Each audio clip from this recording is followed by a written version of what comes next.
I couldn't have choreographed it better if I had spoken with Saeed. I would have said, Saeed, I want to talk to the group tonight about the importance of being the best they can be.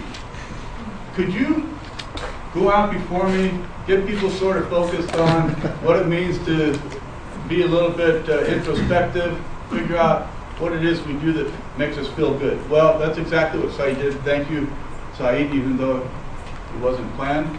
I want to ask you about how do you find out where you're great? For me, it means going back to the last time that I really felt good inside. So I want to ask you, are you in touch with that? Last week, maybe 2 weeks ago, Jane and Shauna and Clement and I decided we needed a blog. So I'm not the most technical guy in the world, believe me. I have a little niche who I work in, but it's not doing web design. So after some hemming and hawing, I got something going, and then I got a thing from Jane and said, yeah, it's kind of okay, but could you do this?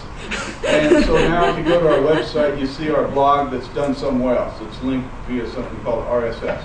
Well, for me, it was interesting, but I felt good when I was done.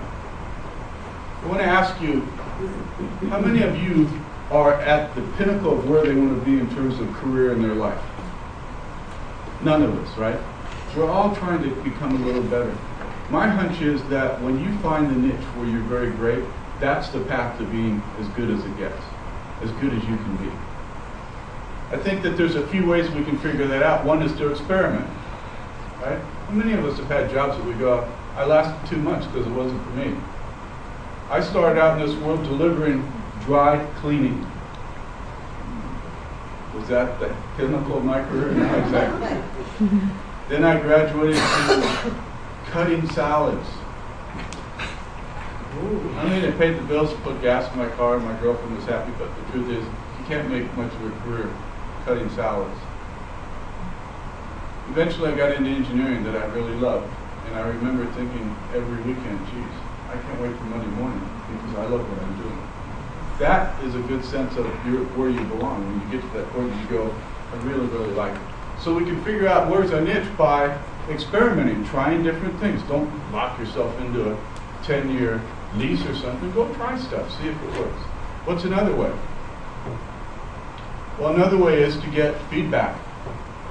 We get it here, we get it on the job, we get it from our professors, and we get it from our mentors. Am I where I belong? Am I in the groove? And how far out of this zone do you think I am? Our mentors give us great feedback. The third way is to do what I started off with, and that was to say, just ask yourself, what did you do last week or last month or last year that you really loved? For most of us, it's not too hard. I remember, I don't know if any of you might have been here, we did a speechcraft for kids in the 5th grade. Gustavo and I, 8 weeks, twice a week, 10-year-olds. I'll never forget the look of some of those kids' faces. To me, it was just so clear that that was just so great. In our graduation, we had city council member, we had the principal, we had Dolores Weck. I think you were there. We had these kids thought, oh man, this is a great big deal. We're going to be there. There are going to be all these important people. We get to go out, and we had a couple of new presentations. We did some spontaneous speaking stuff. They loved every minute of it. Well, for me, the rest of the year, I kept going, what do I love? Where's my niche? What is it that I'm getting a lot of positive strokes from? And I keep going back and thinking about those kids. So for me, it's pretty clear. I love being in the classroom. I love being around kids.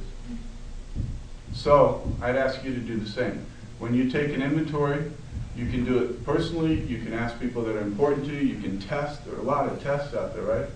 The CSI test. We did, when I was in college, we did something called the DISC assessment test. There's all kinds of personality profiles, right? So we get a lot of feedback from other people. There's assessment tests. Are you great in math and sciences? Are you great in other fields? Those tests can help with that. So I think that until we get there, we're always asking that question, am I where I should be? Is this as good as it gets? Am I the best I can be? And if I'm not, why not? Where do I need to go? And for those of you that are seeking careers, I'd suggest this. Careers today very much are, one of the more important parts of careers today is, can you fit into the group that you go into? And we get great training here because this is a very diverse group. We're young, we're old, we're black, we're white. There's all kinds of diversity here. We speak different languages, right? This is what California looks like. So if you're working in this state, this is a great dichotomy of what you're going to be.